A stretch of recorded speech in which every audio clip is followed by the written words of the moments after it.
Vale, bueno, gracias nuevamente por atender a esta segunda sesión. La agenda que tenemos para el día de hoy se las voy a compartir y es la siguiente.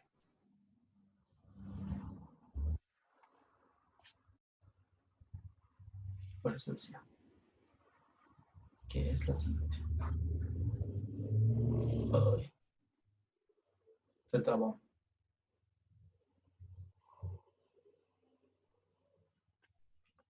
¿Cómo hay que?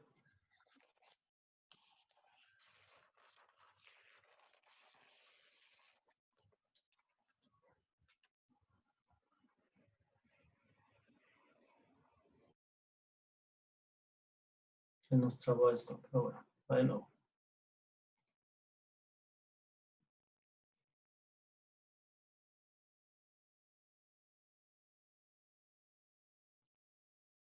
¿Alguien sabe de algún programa de edición de video que me va a recomendar?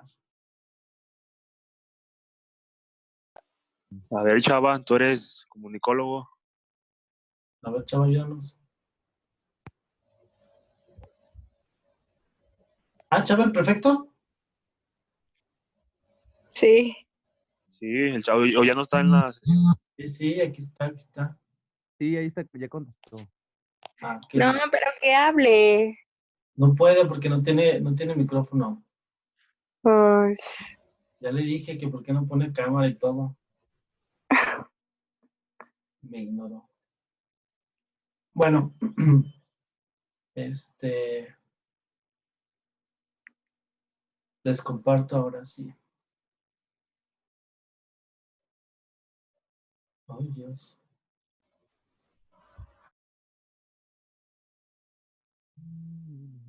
¿Está aquí? ¿Será esto? Sí. Bien, bueno. Esa es la sesión que vamos a tener hoy, la agenda para el día de hoy. Vamos a revisar entonces los temas que ya hemos visto. El primero que ya tuvimos fue introducción y conceptos. Este tema ya lo revisamos de forma presencial. Las primeras, me parece que fue la primera semana. Luego vamos a tener ya el sistema internacional, finanzas internacionales, que también es un tema que ya lo revisamos. Fue el primer tema que vimos ya de forma online. Y finalmente el último tema que hemos revisado, que es el sistema financiero, y por supuesto el tema que acabamos de ver en la sesión anterior. Ese ya no lo vamos a tocar porque ya lo traemos fresquito, y vamos a cerrar entonces con preguntas, con una conclusión, tendremos nuestro cierre y nuestros avisos finales. ¿Sí? Entonces, vamos a... Ay, ¿qué es esto? ¿Cómo le hago?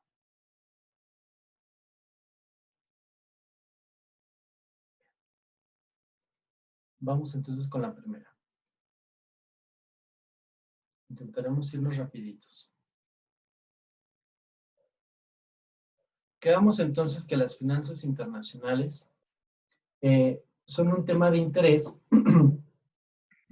pues vivimos ya todos los días esta cuestión de finanzas internacionales. Todos los días estamos importando cosas, o a lo mejor no importando directamente nosotros, pero nuestro consumo seguramente que es de forma internacional.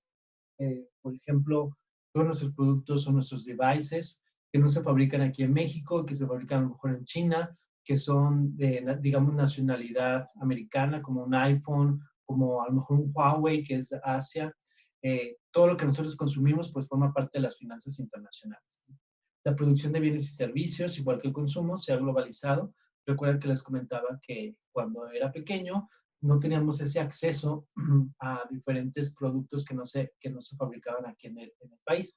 Y uno de los que me recuerdo mucho son los chicles estos que venden en espiral, que cuando venía la tía de Estados Unidos, pues traía, o los Hershey's, etc. Entonces, cuando se abrió el Tratado de Libre Comercio, empezamos nosotros, como México, a importar y exportar bienes que podíamos consumir, bienes de consumo, y fue cuando nosotros empezamos, digamos, a hacer tal cual finanzas internacionales, porque hacíamos ya transacciones en otras monedas. Las tres dimensiones básicas que distinguen a las finanzas internacionales son los riesgos políticos y cambiarios, las imperfecciones de mercado y la expansión del conjunto de oportunidades.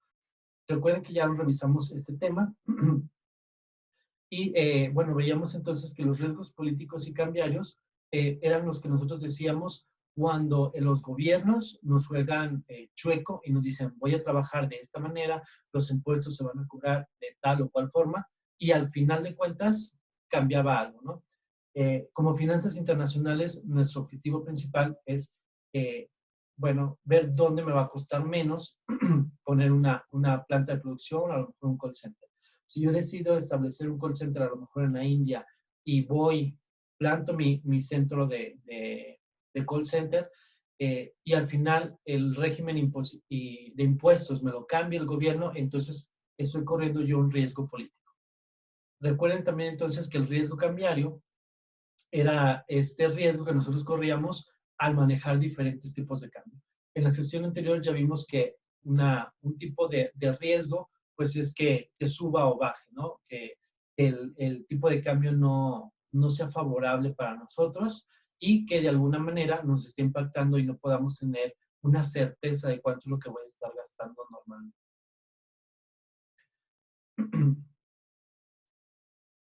Las imperfecciones del mercado recuerdan cuando nosotros no establecíamos cuando el mercado nos permitía tener un precio para nuestros productos en un país, pero podía ser diferente en otro país. El ejemplo que dábamos en la clase era los cosméticos de MAC. Recuerden que los cosméticos de MAC son un producto canadiense que en Canadá cuestan, vamos a decir, $50 canadienses y aquí en México cuestan $2 canadienses, que serían como, no sé, 70, 80, voy a inventar el número, ¿no? 80 pesos. Mientras que en Canadá, aunque son productos canadienses donde deberían a lo mejor costar, o en la teoría podrían costar menos, acá en un mercado, digamos, emergente, tienen que costar menos para poderse equilibrar a los precios de mercado. Entonces, esas son las imperfecciones de mercado. Cuando un producto, a pesar de que tiene una nacionalidad en su propio país, cuesta más que si lo compras en el exterior. Bien. Cuando las empresas entonces ingresan en el terreno, entran en el terreno de los mercados internacionales, tienen que buscar una expansión de oportunidades. ¿Dónde nos va a costar menos establecernos para entonces ahí poder hacer negocio? ¿Dónde me cuesta menos colocar un call center o dónde me cuesta menos colocar una fábrica de camisas para poder entonces sacar provecho? Recuerden que, por ejemplo, las tiendas como Inditex o el grupo Inditex, Zara, Pull&Bear, todos ellos tienen su maquila en regiones de Asia porque cuesta mucho más barato que tener trabajadores o costureros en España, que es de donde la marca, haciéndote las camisas, ¿no? Entonces, se llevan sus operaciones de maquila a Tailandia y les sale mucho más barato fabricarlas en estos países. Entonces, veíamos también que uno de los objetivos fundamentales de las finanzas es maximizar el patrimonio de los accionistas. Eso significa que la empresa toma todas las decisiones empresariales para crear mayor capital, crear mayor pues, ganancia de lo que se está vendiendo. Ese tema fue solamente un repaso de finanzas internacionales, es cómo funciona, para qué la necesitamos, cómo nosotros nos estamos interactuando con el tema de finanzas internacionales. Y entonces ya vamos a tocar el siguiente tema, que es el de finanzas internacionales, digamos ya un poquito más aterrizado, con más conceptos. Recuerden que todo esto viene en nuestro examen. El examen está programado, ya lo vimos, para el 4 de mayo, de 8 a 9 de la mañana. Entonces, veíamos que el objetivo de las finanzas internacionales, o las finanzas internacionales como tal, estudian el proceso de circulación del dinero, es decir, la forma de obtención y de administración de los fondos, y hace referencia a la búsqueda de un aumento en las ganancias sin invertir más de lo aconsejable, es decir, minimizando los riesgos de inversión. Tal cual, esto es el objetivo de nuestras finanzas, maximizar lo que nosotros ya tenemos y acrecentar las ganancias.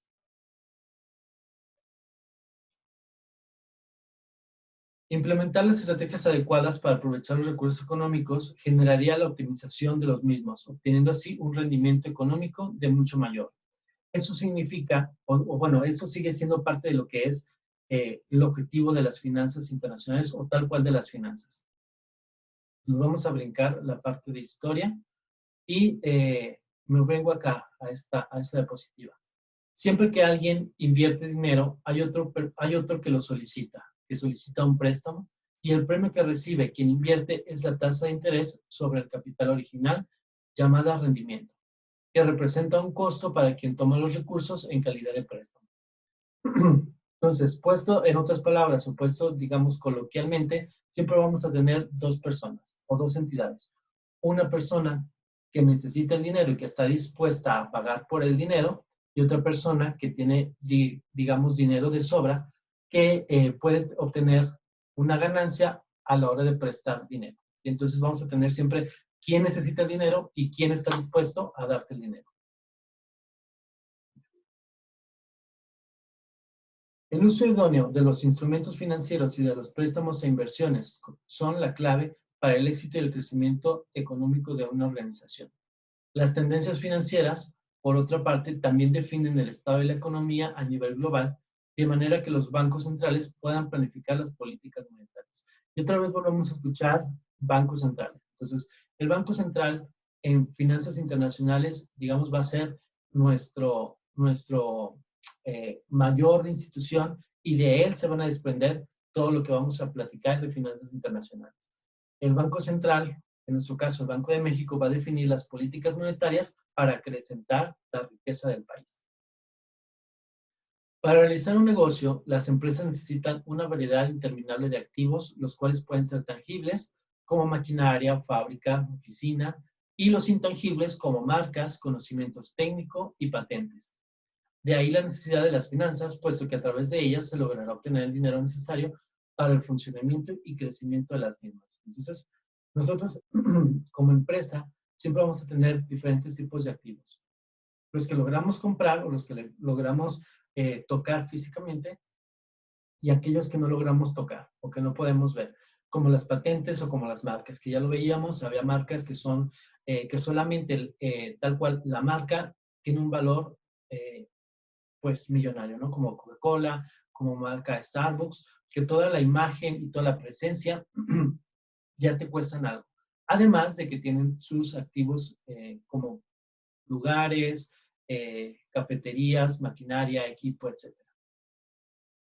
Los mercados de capitales proporcionan el dinero para apoyar a las empresas, y los negocios proporcionan el dinero para mantener a las personas. Incluso las artes se benefician de las finanzas porque obtienen su dinero de los patrocinadores, corporativos y clientes individuales. ¿Qué es lo que se quiere representar acá? O qué es lo que dice es cómo fluye el dinero, ¿sí? Dice acá que establece una cadena iniciando por los mercados de capitales, quienes crean tal cual el dinero. No me refiero físicamente, sino que van generando oportunidades de negocio y van generando esos flujos de efectivo que eventualmente van a llegar hacia nosotros, hasta los trabajadores. Digamos que los mercados de capitales generan los negocios, generan la riqueza, de ahí van a pagar a sus trabajadores, y de sus trabajadores o a algunas otras empresas, proveedores, etcétera, y esas a sus trabajadores hasta que finalmente nos llegue el dinero a nosotros como, vaya, mortales. Las finanzas, entonces, las vamos a dividir en tres grandes áreas: las inversiones, las instituciones y mercados financieros, y las finanzas corporativas. Las inversiones es la rama que se enfoca en la forma de hacer y administrar la inversión de activos financieros, en particular, qué hacer con un excedente de dinero cuando desea invertirse. Entonces, las inversiones tal cual es cómo voy a generar más dinero con los propios activos financieros. Si voy a meterlo a un fondo de inversión, si voy a meterlo a un negocio, en dónde lo voy a invertir.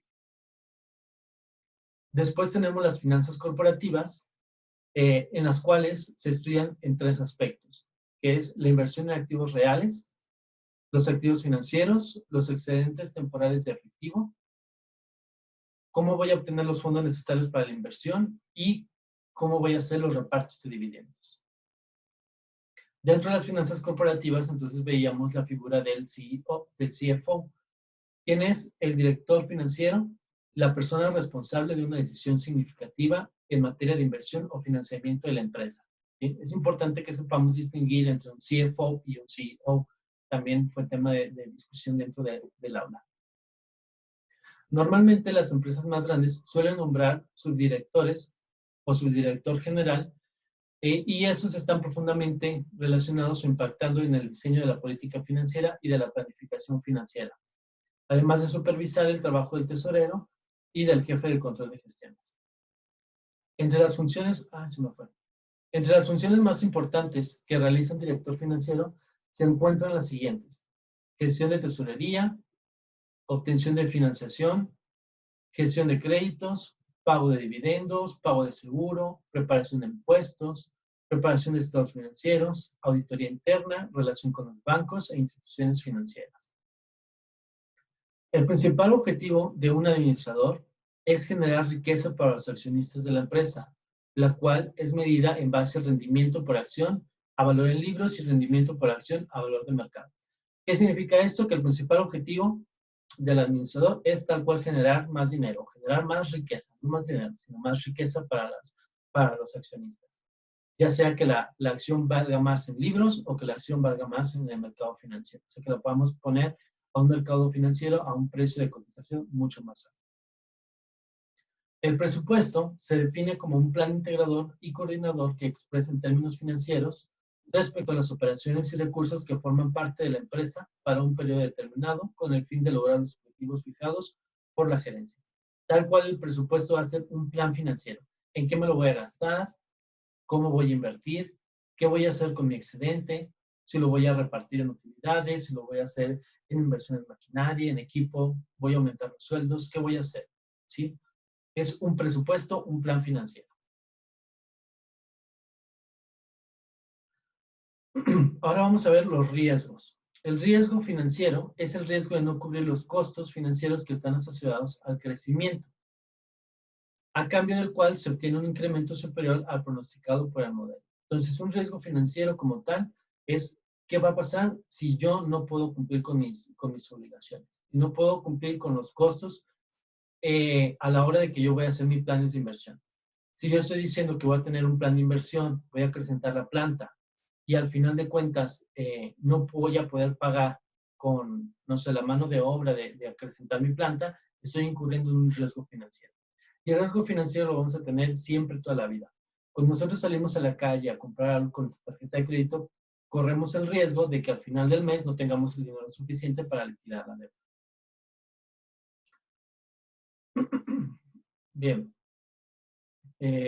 Me parece, aquí viene. Financiamiento. Implica la manera en la que una empresa adquiere los recursos necesarios para llevar a cabo las decisiones de inversión.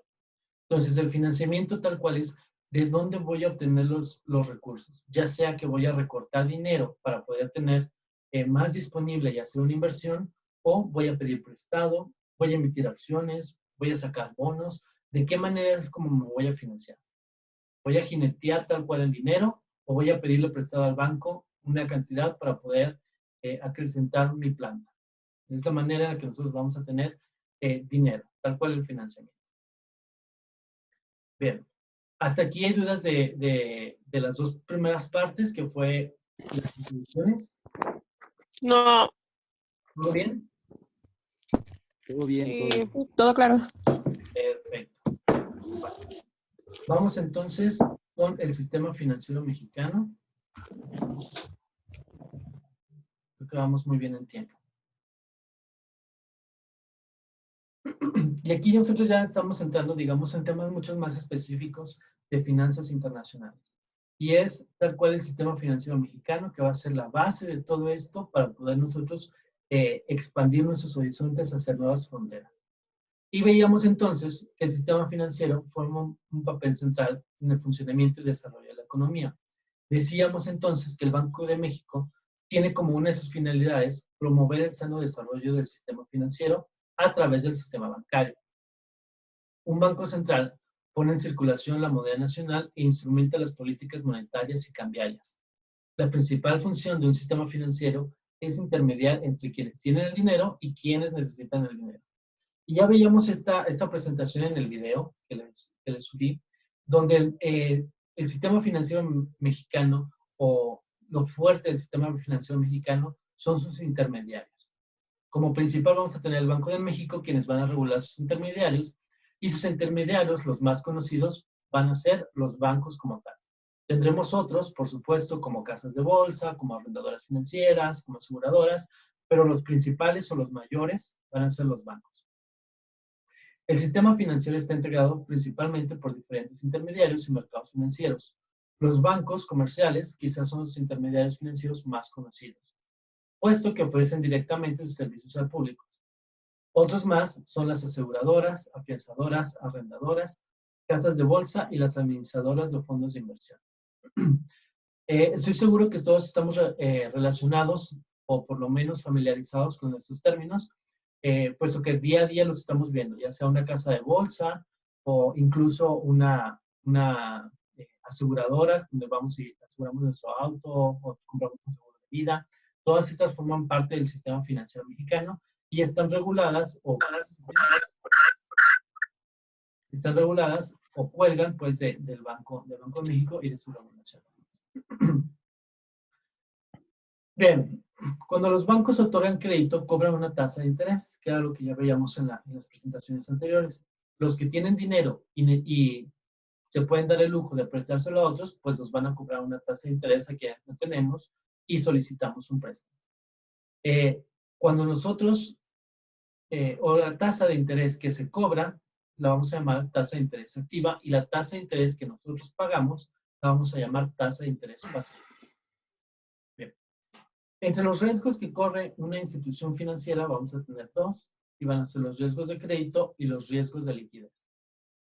Los riesgos de crédito son si yo fuera un banco y yo le presto a cualquier persona, vamos a decir que le presto a Carlos Vázquez. Yo le presto 200,000 pesos para que compre un carro. Se los voy a prestar a 3 meses. Teóricamente, como banco, yo ya hice la investigación y yo ya me di cuenta que Carlos tiene dinero suficiente para afrontar esa deuda. Pero ¿qué pasa? De todas maneras o de cualquier forma, yo como institución financiera corro el riesgo de que Carlos, al final, a lo mejor se los presté el día 1 de marzo. Llegó la pandemia, se quedó sin trabajo y al final no tiene dinero para pagar. Eso es tal cual un riesgo de crédito. Que la institución bancaria preste dinero y no tenga cómo cobrarle, o que el deudor no tenga cómo pagar a la institución de crédito. Ese es un riesgo con el que corre un banco. Otro riesgo es que no tenga liquidez. Y vamos a suponer que todos nosotros vamos e invertimos en Banco Azteca. Metemos nuestros ahorros a Banco Azteca, los hemos tenido ahí durante 10 años, y por causa de la pandemia, todos nos entró el pánico y fuimos y retiramos al mismo tiempo nuestro dinero. El riesgo de liquidez es que el banco, a la hora que nosotros estemos en el mostrador, nos diga, ya no tengo dinero para darte lo que has invertido acá. Entonces, esto teóricamente no sucede porque el banco de alguna manera está generando dinero, pero también lo tiene invertido en tu dinero. Entonces, si todos llegamos al banco al mismo tiempo y reclamamos nuestro dinero, pudiéramos ocasionar que el banco se quede tal cual sin efectivo para pagarnos. Y eso es otro riesgo, el riesgo de liquidez. También dentro del sistema financiero mexicano vamos a encontrar 3 tipos de mercado. El mercado de deuda, el mercado de acciones y el mercado cambiario. Seguramente estamos familiarizados ya con algunos de estos. ¿Qué dice? No sé qué dice, no alcanzo a leer.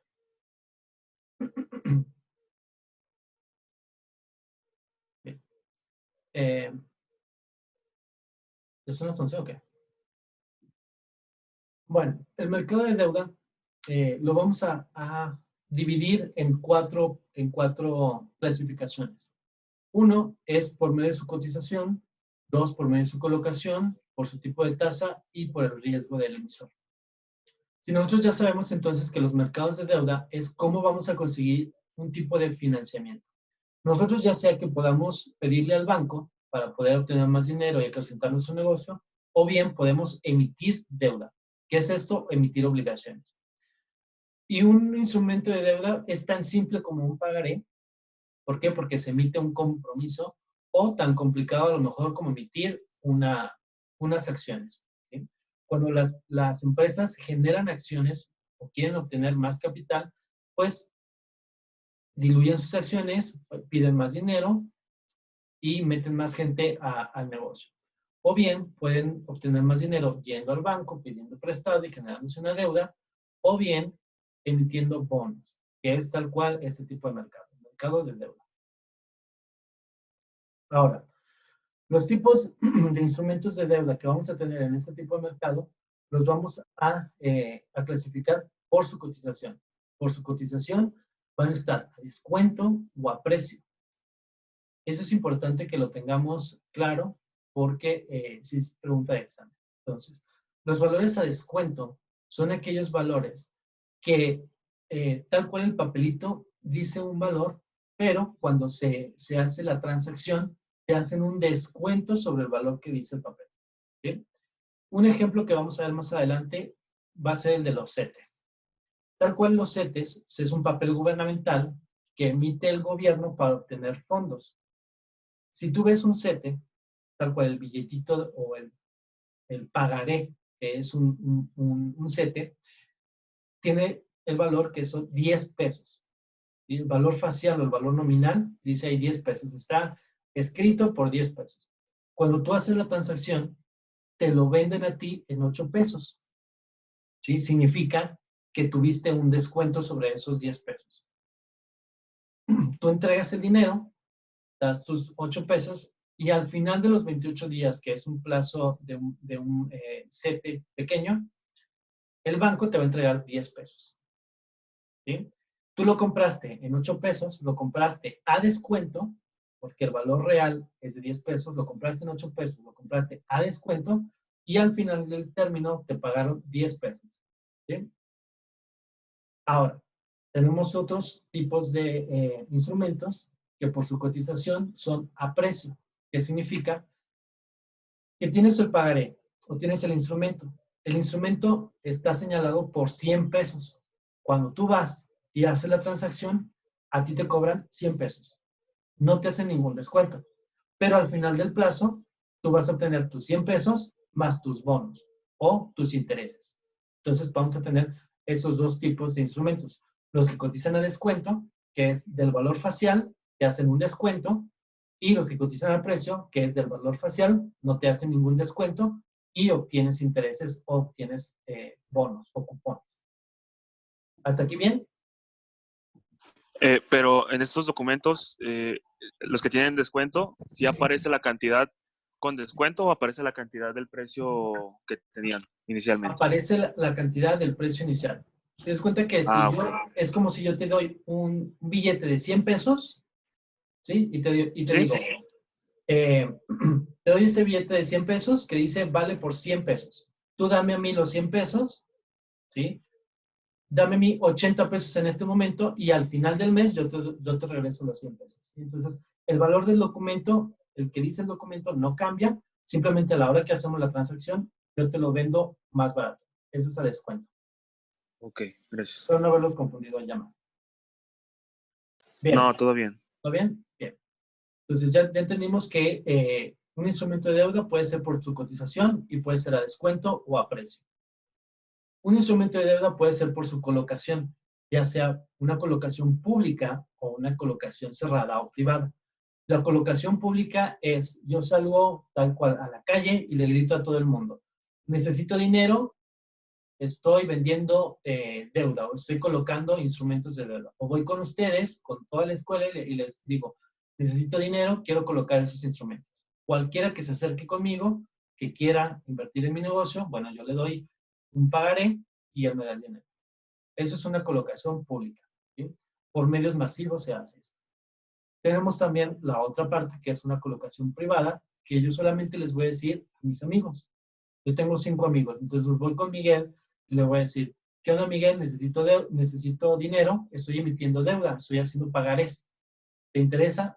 Pues que sí, ya está, hacemos la transacción y los demás ni enterados, los demás del grupo ni enterados. ¿Sí?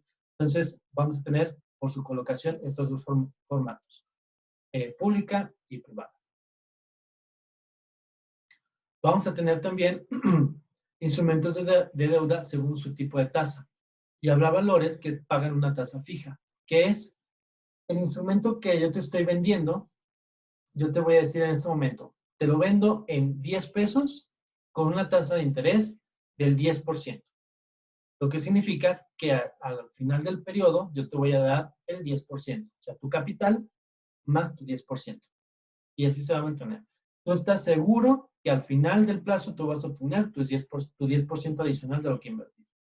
Esa es una tasa fija. No cambia, se mantiene igual durante el plazo. Y vamos a tener también la tasa variable. Esta tasa va a subir o va a bajar. Incluso puede estar indizada a algún otro documento. Y esto es, yo te pido 100 pesos prestados y te digo, la tasa de interés que te voy a dar está indizada al dólar. Si el dólar sube, yo te pago más. Si el dólar baja, yo te pago menos. Incluso el ejemplo que yo les ponía en el video es cuando nosotros compramos una casa, en algunas ocasiones está indizada a los UDIs. No sé si han escuchado esto, pero un UDI tiene, vamos a decir, vale 2,000 pesos el día de hoy. Pero el día de mañana el UDI a lo mejor sube a 3,000 pesos. Si tu tasa de interés está indizada al UDI, tú ahora en lugar de ganar 2,000, ahora ya ganaste 3,000. Pero si el UDI, en lugar de valer 2,000, cae su valor a 1,500, pues tú ya ganaste 1,500 en lugar de 2,000. Sí entendimos la diferencia entre tasa fija y tasa variable, ¿verdad? ¿O aquí hay dudas? ¿Está bien? Todo bien, todo bien. Todo bien. Bien. Gordo. Ok. Tenemos instrumentos también que los vamos a evaluar según el riesgo del emisor. No es lo mismo que yo le pida prestado, perdón, que yo le preste dinero a una persona que tiene buen historial crediticio a una persona que tiene un mal historial crediticio. Todos tenemos este amigo que cuando le prestas dinero, sabes que lo perdiste totalmente. O sea, se lo regalaste mejor. Tu cabeza ya mejor se lo regalaste. ¿Por qué? Porque sabes que nunca te va a pagar ese dinero. Y todos tenemos este otro amigo al cual le prestamos dinero y al día siguiente ya nos regresó nuestro dinero. ¿Sí? Entonces, corres más riesgo cuando le prestas dinero al que nunca paga, porque ya sabes que o nunca te va a pagar o te va a pagar dentro de un año, que con el que te paga puntual o al día siguiente.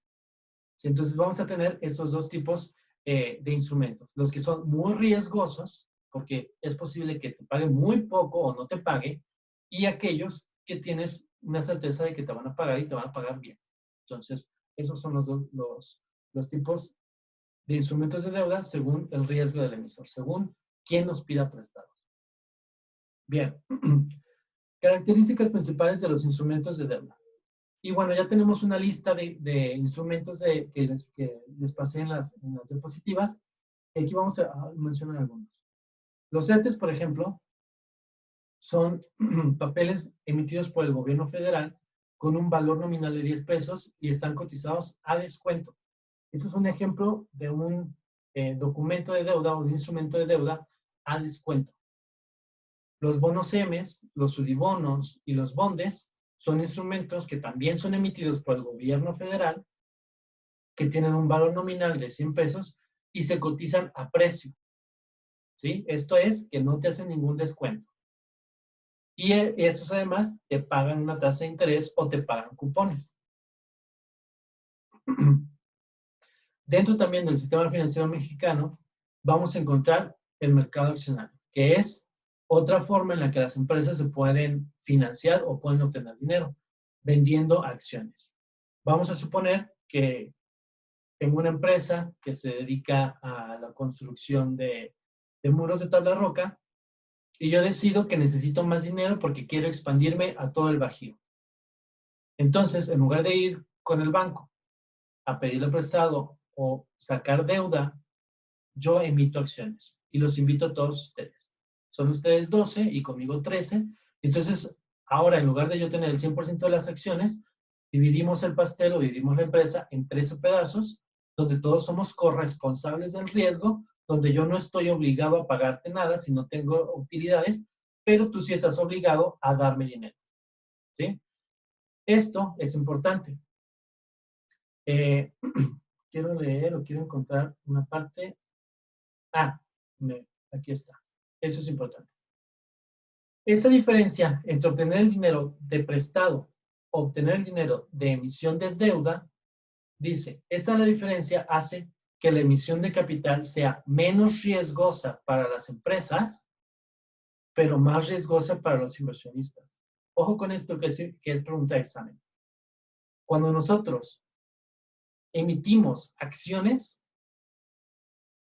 es mucho menos riesgoso para la empresa. ¿Por qué? Porque obtiene el dinero sin dar nada a cambio seguro, pero para la persona que invierte da el dinero y no sabe si va a obtener rendimiento. Si a la empresa le va bien, obtiene rendimiento. Si a la empresa le va mal, no obtiene absolutamente nada y pierde el dinero. Entonces, esta diferencia es bien importante porque esta diferencia hace que la emisión de capital sea menos riesgosa para la empresa y más riesgosa para el inversionista. ¿Okay? El mercado accionario forma parte de la Bolsa Mexicana de Valores y está sujeto a la regulación y supervisión tanto de la Comisión Nacional Bancaria y de Valores y a la Secretaría de Hacienda. Entonces van a ser estas dos nuestras mayores leyes. El mercado cambiario es el tipo de cambio del precio de una unidad de moneda extranjera expresado en términos de una moneda nacional. Tal cual, el mercado cambiario lo acabamos de ver. El mercado cambiario es hacer transacciones con diferentes currencies, diferentes monedas. El mercado cambiario es tal cual ir a una casa de cambio, comprar dólares, comprar euros y pagar con pesos. Es tal cual es. Entonces, el sistema financiero mexicano, aparte de la acción del mercado accionario, tenemos el mercado cambiario. Y finalmente, vamos a hablar un poquito sobre las reservas internacionales, que son activos financieros que el Banco Central o el Banco de México invierte en el exterior y que pueden ser fácilmente convertibles en medios de pago. Su principal característica es la liquidez. Eso también es importante que tomemos nota. Son activos financieros que el Banco Central invierte en el exterior. ¿Qué es esto? Inversiones que tiene el Banco de México, a lo mejor con el Banco Central de Estados Unidos, con la Reserva Federal de Estados Unidos. A lo mejor tiene un cerro de dólares, ¿sí? Para poder hacer frente a sus obligaciones. ¿Por qué? Porque además otra de las características es que tienen que ser líquidas. Las reservas internacionales, entonces, a ver si acá, sí, son los activos propiedad del Banco Central que pueden considerarse como reservas internacionales. En el caso de México, la Reserva Internacional se constituye por las divisas y el oro propiedad del Banco Central. Tal cual. Las reservas internacionales, burdamente vamos a decir que dentro de la caja fuerte o de la bodega o de la caja fuerte, de la bóveda del Banco de México, allá adentro hay un cerro de dinero, un cerro de dólares, un cerro de euros y un cerrote de oro. ¿Qué sucede? Que eso solamente lo podemos considerar si forma parte del Banco Central. Si él, digamos, es suyo, no es propiedad de nadie más que de él. Y que además puede agarrarlo, puede tomar una paca de dinero y pagar con eso las deudas que tiene. Si cumple con esas dos características, entonces podemos decir que es parte de la reserva, que es la reserva internacional. ¿Por qué? Porque son activos propios y porque son activos que pueden ser convertidos a líquido, o sea, pueden pagar con ellos cualquier deuda de manera instantánea. El objetivo de contar con una reserva internacional es el de contribuir a la estabilidad de precios. No me acuerdo si ya comentábamos acá con ustedes de forma presencial que por cada peso o por cada billete que se emite debe haber una reserva, debemos tener en la bóveda la misma cantidad de dinero para poderlo soportar. ¿Por qué? Porque un billete es tal cual un pagaré, ¿sí? Es un pagaré que el Banco de México emite y que tiene sustentado con dinero en su bóveda, perdón, con oro en su bóveda. Y un ejemplo a lo mejor un poquito más claro es esta serie que ya vimos todos, La Casa de Papel. En su primera edición van y roban, se meten al Banco Central, al Banco de México, digamos, y empiezan a emitir dinero. Pero ¿qué sucede? Si emiten más dinero de lo que tienen en reservas, ese dinero se va a depreciar y no va a valer lo suficiente. El banco no está preparado para soportar ese pagaré o esa emisión de dinero. Entonces, el objetivo de las reservas internacionales es contribuir a la estabilidad de precios y obviamente a la estabilidad de la moneda. Finalmente vamos a cerrar el tema con la regulación. Y acá nos dice que la Secretaría de Hacienda y Crédito Público es la responsable de planear, coordinar, evaluar y dirigir el sistema bancario de nuestro país. El Banco de México, por su parte, tiene la finalidad de promover el sano desarrollo del sistema financiero. El IPA es el responsable de garantizar los depósitos que los ahorradores hayan realizado en los bancos y otorgar apoyos financieros a los bancos que tengan problemas de solvencia. Digamos que el IPAB entonces va a ser como un Fondo Monetario Internacional, pero no, digamos de México solamente, que va a salir al rescate de aquellos bancos que necesiten dinero para seguir operando. Dentro de la presentación tenemos también otras instituciones como la Comisión Nacional Bancaria y de Valores, la CONSAR, la Comisión Nacional de Seguros y Fianzas, que están encargadas de regular y de vigilar las instituciones que conforman el sistema financiero en el ámbito de sus respectivas competencias. Tendremos también la CONSAR, la Comisión Nacional de Seguros y Fianzas y la CONUCEF. Y bueno, como resumen de este tema, yo les puse acá mi mapa mental, mi mapa conceptual, que todo el mundo ya también realizó. Y del Banco de México, perdón, del sistema financiero mexicano, vamos a desprender primeramente el Banco de México, del cual van a estar dependiendo todos los bancos e instituciones financieras, y las cuales son aseguradoras, bancos comerciales, arrendadoras, casas de bolsa y aseguradoras. Además de que vamos a tener los riesgos de crédito y los riesgos de liquidez para todos ellos, para todas las instituciones. Ya veíamos que los riesgos de crédito son que no me paguen y los riesgos de liquidez que yo no tenga para liquidar todas las cuentas que tenga en el banco. El sistema financiero mexicano, además, se va a dividir en mercado de deuda, mercado de acciones y mercado cambiario. En el mercado de deuda vamos a tener los títulos que se van a poder, digamos, dividir por su cotización, por su colocación, tasa de interés y riesgo de emisor.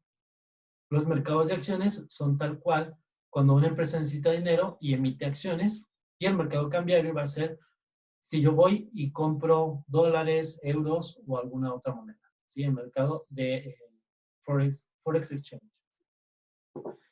Finalmente, como un apéndice, vamos a tener las reservas internacionales, que forman parte del sistema financiero mexicano, y es como el Banco de México o el Banco Central tiene soportada nuestra moneda con unas reservas, ya sea en moneda extranjera o en oro, y que puede ser fácilmente convertible para poder pagar sus deudas. Y finalmente la regulación del sistema financiero mexicano, que va a ser la Comisión Nacional de Seguros y Fianzas, la Comisión Nacional Bancaria, la Secretaría de Hacienda y Crédito Público, el IPAB, la CONSAR y la CONUCEF. ¿Preguntas sobre el sistema financiero? No. ¿No? No, ninguna. No, profe. ¿Todo bien? Todo Sí. bien. ¿Preguntas sobre cualquier otro tema?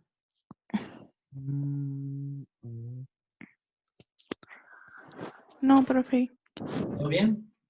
Todo bien. ¿Estamos listos ya para el examen? Sí. ¿Más o menos? Se puede decir que sí. Sí. Ok.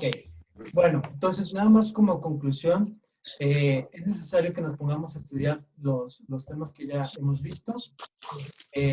Para dar cierre, nada más recordarles que tenemos el examen el lunes a las 9 de la mañana. Obviamente pues va a ser en línea. Ya están las preguntas cargadas. Va a tener una duración de 1 hora. Son alrededor de 25 preguntas. Son como 2 minutos por pregunta. Obviamente, bueno, pues van a obtener la forma de repasar y tener a lo mejor sus apuntes a un lado. las preguntas, a pesar de que son opción múltiple, no son tan sencillas, puede ser de confusión múltiple. Entonces les sugiero que sí den una buena repasada, que estén estudiando y pues nada. La próxima semana les dejaré algunos recursos. No habrá entregables como tal, pero sí hay que meternos a la plataforma a ver los avisos, a revisar lo que tenemos de acciones pendientes, pero vamos a dar espacio para que los demás, para que mismo ustedes puedan contestar sus demás asignaciones o materias y que no se sature la plataforma. ¿Alguna otra pregunta, algún comentario, algo que quieran expresar sobre la manera de dar las clases? ¿Algo que nos haga falta? Pues yo creo que todo es hasta ahorita. Gracias. Perdona, casi no te escuché. ¿Cómo fue eso? Que hasta el momento todo ha estado completo, profe. Que gracias. ¿Todo bien? Bueno, vamos entonces a tomarnos la foto oficial. La próxima sesión ya les diré de qué nos venimos disfrazados. Ok, bueno, entonces sonrían para la foto. Va 1, 2. ¿Están listos? Ay, no encuentro cómo. ¿Dónde está esto? Ya. Aquí está. Ya. Ahí va, ¿eh? 1, 2. Ahí está. Listos.